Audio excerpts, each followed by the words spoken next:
तो मेरा जब फर्स्ट अप्रेजल होना था तब मैंने एक बहुत बड़ी गलती की जो मैं चाहता हूँ आप लोग ना करें। हाय एवरीवन, आज मैं आपको बताने वाला हूँ ऐसी 5 चीज़ें जिन्हें फॉलो करके मेरा अप्रेजल हमेशा अच्छा होता है। तो अगर आपने भी इन 5 में से फर्स्ट और फोर्थ पॉइंट भी अगर कर लिया तो 99% चांस है कि आपको अपने बाकी कलीग्स के कंपैरिजन में अच्छा अप्रेजल मिलेगा। तो वीडियो एंड तक ज़रूर देखना, वीडियो को लाइक करना और मेरे चैनल को सब्सक्राइब करना। फर्स्ट थिंग जो मैं फॉलो करता हूँ और जो आपको भी फॉलो करनी है वो ये है कि आपको अपने स्किल्स ग्रो करने हैं, क्योंकि normal day to day task तो आपके सारे कोलीग्स कर रहे होंगे और सबको सेम ही नॉलेज होगी लगभग। तो आपको इस भीड़ से हटना है, और इस भीड़ से आप कैसे हटोगे? अपने स्किल्स ग्रो करके। तो आपको जिस फील्ड में भी आप काम कर रहे हो आपको उस फील्ड में सर्टिफिकेशंस क्लियर करने हैं। अब जैसे मैं आपको अपने एग्जांपल देता हूँ, मैं क्लाउड कंप्यूटिंग पर काम करता हूँ, तो मैं उस फील्ड से रिलेटेड टेक्निकल सर्टिफिकेशंस की पढ़ाई करता हूँ और वो उनकी सर्टिफिकेशंस क्लियर करता हूँ। तो इससे एक एडवांटेज हो जाता है आपके पास।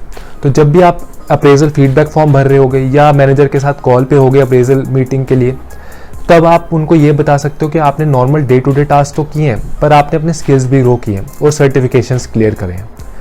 तो आपके मैनेजर की भी जब बाकी सबको रेटिंग दे रहे होंगे और जब आपका नाम देखेंगे तो उनके दिमाग में ये आएगा कि आपने एक्स्ट्रा एफर्ट्स डाले और अपने स्किल्स ग्रो किए नॉर्मल टास्क के साथ साथ। तो इससे काफ़ी पॉजिटिव इम्पैक्ट पड़ेगा।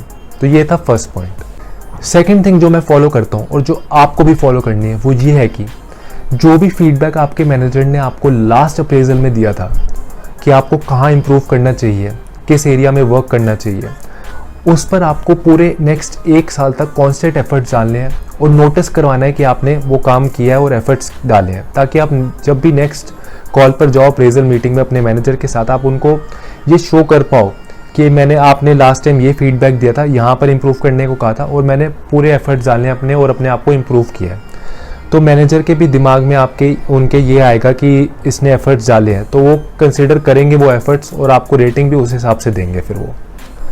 थर्ड थिंग जो मैं फॉलो करता हूँ और जो आप लोगों को भी फॉलो करनी है वो ये है कि आपको किसी भी ऑफिस पॉलिटिक्स में नहीं पड़ना। जैसे कि अगर आप किसी एक टीम में काम कर रहे हो, उसमें 2 सब टीम बन गए, टीम ए टीम बी, और दोनों की आपस में नहीं बनती। जैसे टीम ए को टीम बी वाले लोग नहीं पसंद, टीम बी को टीम ए वाले लोग नहीं पसंद, तो आपको किसी भी टीम का पार्ट नहीं होना। आपको बस न्यूट्रल रहना है और एक फॉर्मल रिलेशनशिप मेंटेन करनी है दोनों के साथ, ताकि अगर आपको उनसे काम हो या उनको आपसे काम हो तो वो बिना किसी कुछ सोचे समझे आपसे डिस्कस कर सके वो चीज़ें। अगर आप ऐसी किसी टीम के पार्ट हो जाओगे तो आपकी परफॉर्मेंस पूरी इम्पैक्ट करेगी और आपके मैनेजर के भी नज़रों में आएगा कि आप ये ऑफिस पॉलिटिक्स वगैरह ये सब में पार्ट लेते हो ज़्यादा, तो आपका काम वगैरह पे फोकस नहीं है। तो इसलिए आपको ये सब चीज़ें भी नहीं करनी। इससे आपका एक पॉजिटिव इम्पैक्ट पड़ेगा कि आप अपने बस काम पर फोकस रखते हो, इन सब ऑफिस पॉलिटिक्स पर पार्ट नहीं लेते। तो जब मेरा फर्स्ट अप्रेजल हुआ तब मैंने एक बहुत बड़ी गलती की थी जो मैं चाहता हूँ आप लोग ना करें। तो यही हमारा फोर्थ पॉइंट भी होगा।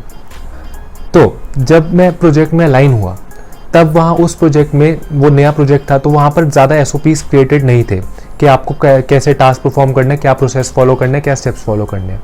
पर मेरे को उन सब चीज़ों की नॉलेज थी, तो मैं बिना स्टेप्स वगैरह के, स्टेप्स पता ही थे मुझे, तो मेरे को एसओपीज की ज़रूरत नहीं पड़ती थी, मैं खुद ही टास्क कर लेता था।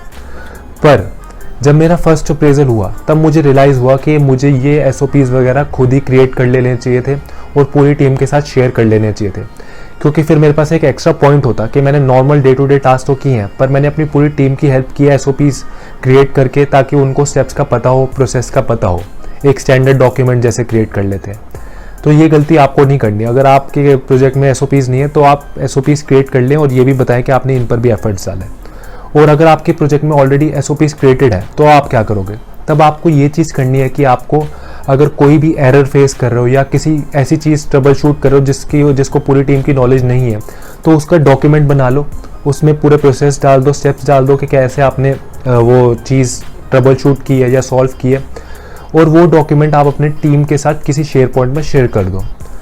तो जब आपके पास नेक्स्ट अप्रेजल मीटिंग होगी तो आपके पास एक एक्स्ट्रा पॉइंट होगा कि आप अपने मैनेजर को बता सको कि आपने normal day to day task किए हैं पर आपने ये एसओपीज का काम किया जिसमें आपने पूरी टीम की हेल्प की, एक तरह से उनको गाइड करके और प्रोसेस फॉलो करवाया उनसे। फिफ्थ और लास्ट पॉइंट ये है कि आपको अपॉर्चुनिटीज़ ग्रैब करनी है जो भी आपके प्रोजेक्ट में आए। जैसे अगर आपके प्रोजेक्ट में कोई नई टेक्नोलॉजीज़ आ रही है या कोई नया काम आ रहा है तो आप उसको ग्रैब करें। अगर बाकी लोग नहीं कर पा रहे या बाकी लोग कर भी रहे हैं तो आपको खुद ही इनिशिएटिव लेना है लीड करने का, और वो आपको चीज़ें ग्रैब करनी है और उस पर काम करना है अच्छे से, ताकि आपके पास एक ये प्लस पॉइंट हो कि आपने मतलब आपके एफर्ट्स भी दिखेंगे वो तो सबको, पर ये आपके पॉजिटिव पॉइंट ये होगा कि आप अपने मैनेजर को बता सकते हो कि मैंने एक्स्ट्रा एफर्ट्स डाले हैं नई टेक्नोलॉजीज़ पर काम करने के लिए, या प्रोजेक्ट में जो भी नया काम आता है तो मैं खुद से इनिशिएटिव लेता हूँ और वो काम करता हूँ। तो इससे आपके लिए काफ़ी पॉजिटिव इम्पैक्ट पड़ेगा, आप अलग हाईलाइट हो गए, एज़ कम्पेयर टू अदर्स आप ज़्यादा हाईलाइट हो गए। तो ये थी ऐसी 5 चीज़ें जो मैं अपनी IT करियर में फॉलो करता हूँ और जिसकी वजह से मुझे हमेशा अच्छी ही रेटिंग मिली है। तो अगर आपको भी ये इन्फॉर्मेशन पसंद आई हो तो वीडियो ज़रूर लाइक करना और मेरे चैनल को सब्सक्राइब करना। Thank you.